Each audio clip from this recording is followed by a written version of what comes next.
V Bodoncih na severovzhodu Slovenije smo med valovitimi polji in travniki obiskali staro domačijo. Ko so jo kupili, njeni novi lastniki niso dobili le ključa v roke, temveč tudi dragoceno vsebino, ki so jo skrbno vpeli v novo zgodbo. Tukajle na Goričkem je petčlanska družina z veliko potrpežljivosti in izvirnimi domislicami prenovila tole staro domačijo. Že navzven je zelo simpatična, ampak boste videli, koliko očarljivosti skriva šele njena notranjost. Nataša in Robi, povejte nam prosim, kako dolga je bila pot semle na Goričko v vajin raj? Nismo se odločili za počitnice na Hrvaškem davnega leta, ne vem točno katerega, in smo rekli, dajmo malo raziskovati Slovenijo. In so se malo vprašali, kateri del Slovenije sploh ne poznava, in so rekla, ja, Prekmurje. No in potem sva prišla z družinico v Prekmurje in se popolnoma zaljubila v to pokrajino, v te ljudi. In potem smo praktično vsak vikend preživeli tukaj. In na kar sva rekla, ja, najboljše, da si potem poiščemo eno hiško in si jo prenovimo, tako da bo nam všeč. Videla sva kar nekaj hiš, no. Smo hodili okrog in takrat smo se pripeljali sem na dvorišče in sva se spogledala in sva rekla, to je to. Ampak potem se je dolga pot do tele čudovite prenovljene domačije šele začela. V kakšnem stanju je bilo, kaj vse je bilo potrebno narediti, da smo dobili tole čarovnijo? Hiša je bila v dobrem stanju. Mi smo dobili ključ in smo lahko prišli noter in smo v bistvu kar prespali oziroma začeli to normalno uporabljati, živeti.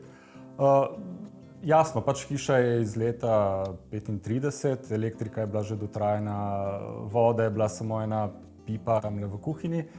In smo potem postopoma tisto, kar smo rabili, smo začeli to obnavljati. In potem seveda, ko začneš nekaj obnavljati, vidiš, da bi pa še to, pa bi še to in potem je to eno gre z drugim, ne. Ta hiša ima sicer zanimivo zgodovino, zanimivo zgodbo. Kaj se je tukaj dogajalo? Ta hiša je bila eno kratko obdobje tudi bolnišnica za ruske vojake in v zahvalo za njihovo bivanje tukaj so nam pustili 2 skodelici, tako da ima neko tako zdravilsko energijo. Doktorica Živa Dev, kaj so glavne značilnosti in prednosti prekmurskih hiš, ki so se gradile pred 100 leti in še več? Sodoben čas do stavbne dediščine ni vljuden. Je ni naklonjen, ampak v Prekmurju, v vaseh je še zelo številno zaznan starodoben vzorec oblikovanja domačij.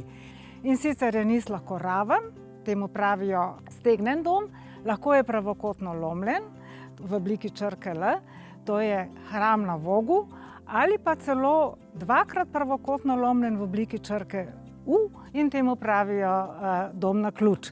Stanovanjske hiše so bile izdelane tako, da so bile stene izdelane iz tesanih brun ali tramov, naložene ena na drugo vodoravno. Potem je pa počasi les začela tam v 19. stoletju zamenjala opeka in še ena razvojna stopnja je vidna prekrasno pri tej domačiji.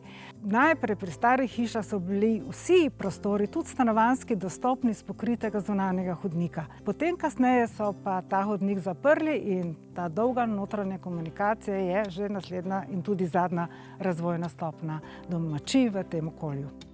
Prenova hiše v Bodoncih, ki sta jo lastnika večinoma izvajala sama ob koncih tedna, je trajala 14 let. Začelo se je s pleskanjem sten, zamenjavo inštalacij, obnovo stavbnega pohištva. A potrebni so bili tudi nekateri zahtevnejši posegi. Matjaž Dev, v tej hiši so se srečali tudi z vlago oziroma z gobo, ki je spodjedala to stavbo. Kako ste se lotili rešitve tega? Ja, zidovje leseno je bilo res precej prizadeto s to gobo, bela goba. In naš predlog je bil odstraniti čim več prizadetega lesa iz teh sten lesenih. Nažalost, rahlo s kemičnimi sredstvi zatrti še tistimi celi pa spore, kar je ostalo recimo v bližini v lesu. In seveda za vsak slučaj in za zračenje smo predlagali še eno tako odmično cono, da tako rečem, z enim pasom opečnih gradnikov, tako rekoč opek. S tem smo ustvarili odmik od teh sten, fuga namensko pripravljena je za zračenje lesenega tlaka in potem naprej smo predlagali, da se naredi lesen tlak. Ob nakupu je na domačiji manjkal eden od vitalnih prostorov, brez katerega si težko predstavljamo sodobno bivanje. Kopalnica pa je doživela kar nekaj arhitekturnih sprememb, pa ne? Ko smo prišli noter, v bistvu kopalnice ni bilo, bila je samo en tak provizoričen WC zraven svinjaka. To gospodarsko poslopje, ki se dotika samega bivalne hiše, v bistvu spremenili potem v kopalnico. Tako da smo odstranili strope vmes, naenkrat se je odprl ta pogled na ostrešje in smo pol pač noter voda, WC, vse kar pač gre. In ker je bil to toliko velik prostor, smo rekli, evo, tle je to potem prostor še za savno. V kopalnici je talno ogrevanje. V prehodnem obdobju družina večkrat zakuri v Gašperju, sicer pa je stara krušna peč, ki jo je lastnik obnovil, glavni vir ogrevanja na domačiji. Prav Robi je skrbno pristopil k številnim elementom, v katerih je zapisan duh časa. Razpoznal je, da je vse tisto, kar je bilo nekoč izdelano v tej hiši kot neka posebnost, ker se je tudi videlo ročno delo, tista mojstrska izdelava, kot je na primer štedilnik v hiši ali pa staro pohištvo, stoli, mize, je on potem to s svojo kreativnostjo izvrstno nadgradil. To se vidi pri kuhinjski mizi, pri posameznih že kar skulpturah, naprimer prašiček, ki nas čaka pri straniščni školjki. Tako da mislim, da je njegova kreativnost tukaj dediščino izvirno dopolnjena. En izjemen prostor v hiši se mi zdi, mansarda, podstrešje, čudovito izdelano, čudovito narejeno, verjetno ima tudi dobro energijo prostor gor. Kdo hodi gor spat? To je pa prostor za otroke. Oni imajo svoje postelje gor, ampak tudi možnost druženja. Pa seveda, kar je zelo jim dragoceno, to, da se malo umaknejo od nas, ne? Da niso skozi v bližini, da imajo tudi svoj prostor in čas.